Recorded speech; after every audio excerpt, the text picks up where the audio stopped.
Koe aho I nea whine whakamanatu he tamaraka inanga fisi aho tūtoko taha.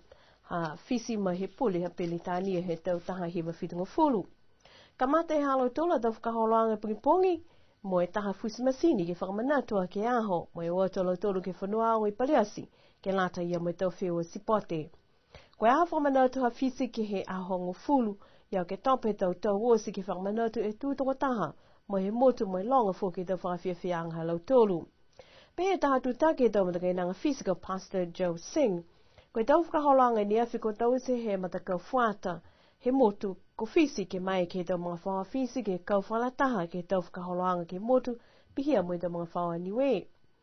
Ke tau mana tahana ke motu ko fisi pihia ia. Maa malahia ia e tau manako e takitaki a fisi ke whaihikianga I motu.